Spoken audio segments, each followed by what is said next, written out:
जय श्री कृष्ण। 5वां अध्याय।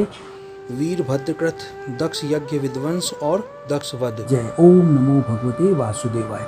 श्री मैत्रेय जी कहते हैं, महादेव जी ने जब देवर्षि नारद के मुख से सुना कि अपने पिता दक्ष से अपमानित होने के कारण देवी सती ने प्राण त्याग दिए हैं और उसकी यज्ञ वेदी से प्रकट हुए ऋभुओं ने उनके पार्षदों की सेना को मारकर भगा दिया है, तब उन्हें बड़ा ही क्रोध हुआ।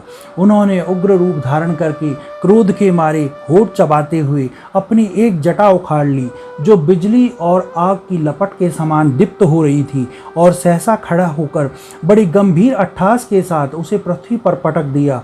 उससे तुरंत ही एक बड़ा भारी लंबा चौड़ा पुरुष उत्पन्न हुआ। उसका शरीर इतना विशाल था कि वह स्वर्ग को स्पर्श कर रहा था। उसके हजारों भुजाएं थी और मेघ के समान श्वेत श्याम वर्ण, सूर्य के समान जलते हुए 3 नेत्र थे, विकराल दाढ़ें थी और अग्नि की ज्वालाओं के समान लाल लाल जटाएं थी। उसके गले में नरमुंडों की माला थी, हाथों में तरह तरह के अस्त्र शस्त्र थे। जब उसने हाथ जोड़कर पूछा, भगवान मैं क्या करूं, तो भगवान भूतनाथ ने कहा, वीर रुद्र तू मेरा अंश है, इसलिए मेरे पार्षदों का अधिनायक बनकर तू तुरंत ही जा और दक्ष तथा उसके यज्ञ को नष्ट कर दे।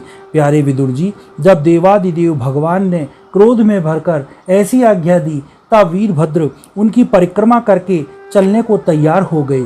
उस समय ऐसा मालूम होने लगा कि मेरे वेग का सामना करने वाला संसार में कोई नहीं है और मैं बड़े बड़े वीरों का भी वेग सहन कर सकता हूँ। ये वह भयंकर सिग्नाद करते हुए एक अति कराल त्रिशूल हाथ में लेकर दक्ष के यज्ञ मंडप की ओर दौड़े। उनका त्रिशूल संसार संहारक की मृत्यु को भी संहार करने में समर्थ था। भगवान रुद्र के और भी बहुत से सेवक गर्जना करते हुए उनके पीछे हो लिए। उस समय वीरभद्र के पैरों के नुपुरों के आभूषण झन झन बजते जा रहे थे। इधर यज्ञशाला में बैठे हुए ऋत्विज, यजमान, सदस्य और अन्य ब्राह्मण तथा ब्राह्मणियों ने जब उत्तर दिशा की ओर से धूल उड़ती देखी, तब वह सोचने लगे, अरे यह अंधेरा सा कैसे होता जा रहा है, यह धूल कैसे कहाँ से आ रही है। इस समय ना तो आंधी चल रही है और न कहीं लुटेरे ही सुने जाते हैं, क्योंकि अपराधियों को कठोर दंड देने वाले राजा प्राचीन भरी अभी जीवित है। अभी गोओं के आने का समय भी नहीं हुआ है, फिर ये धूल कहाँ से आई। क्या इस समय संसार का प्रलय तो नहीं होने वाला है। तब दक्ष पत्नी प्रसूति और अन्य स्त्रियों ने व्याकुल होकर कहा, प्रजापति दक्ष ने अपनी सारी कन्याओं के सामने बेचारी निरपराधा सती का तिरस्कार किया था। मालूम होता है ये उसी के पाप का फल है।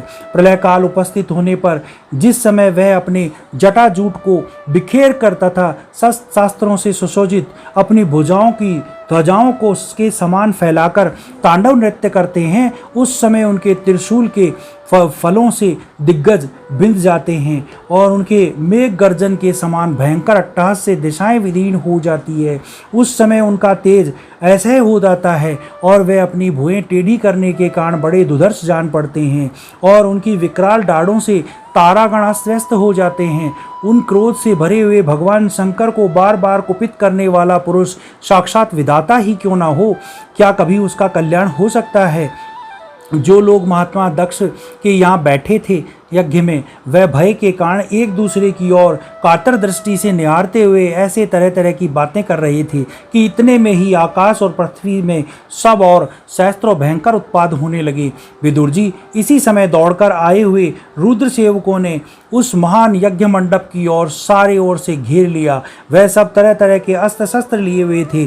उनमें कोई बौने, कोई भूरे रंग के, कोई पीले और कोई मगर के समान पेट वाले मुख वाले। उनमें से किन्हीं ने प्रसंगवश यज्ञशाला के पूर्व और पश्चिम के खंभों के बीच में आड़े रखे हुए डंडे को तोड़ डाला। किन्हीं ने यज्ञशाला के पश्चिम की ओर स्थित पत्नीशाला को नष्ट कर दिया। किन्हीं ने यज्ञशाला के सामने ही सभा मंडप और मंडप के आगे उत्तर की ओर स्थित अग्निशाला को भी तोड़ दिया। किन्हीं ने यज्ञान्मय गृह और पाकशाला को तहस नहस कर डाला। किन्हीं ने यज्ञ के पात्र फोड़ दिए। किन्हीं ने अग्नियों को बुझा दिया। किन्हीं ने यज्ञ कुंडों में पेशाब कर दिया, किन्हीं ने वेदी की सीमा के सूत्रों को तोड़ डाला, कोई मुनियों को तंग करने लगे, कोई स्त्रियों को डराने धमकाने लगे, किन्हीं ने उनके पास होकर भागते हुए देवताओं के हाथ पकड़ लिए।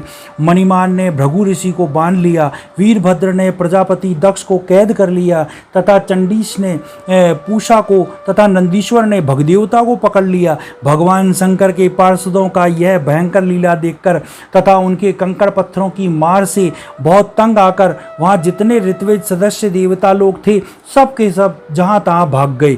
भृगु जी हाथ में सुआ लिए हुए हवन कर रहे थे।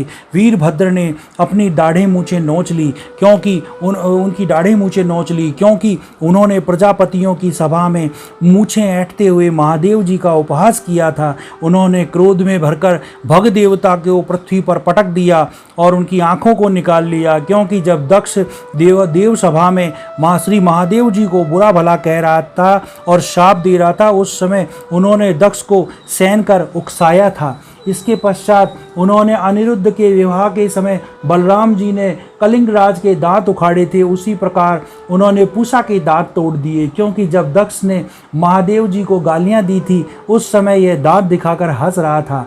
फिर वह दक्ष की छाती पर बैठकर एक तेज तलवार से उसका सर काटने लगा, परंतु बहुत प्रयत्न करने पर भी उसके धड़ से वह सर अलग न हुआ। जब किसी प्रकार भी अस्त्र शस्त्र से दक्ष की त्वचा नहीं कटी तब वीरभद्र को बड़ा आश्चर्य हुआ और वह बहुत देर तक विचार करते रहे। तब उन्होंने यज्ञ मंडप में यज्ञ पशुओं को जिस प्रकार मारा जाता है उसे देखकर उसी प्रकार दक्ष रूप उस यजमान पशु का सिर धड़ से अलग कर दिया। यह देखकर भूत प्रेत और पिशाच आदि तो उनके इस कर्म की प्रशंसा करते रहे, वाह करने लगे और दक्ष के दल वालों में हाहाकार मच गया।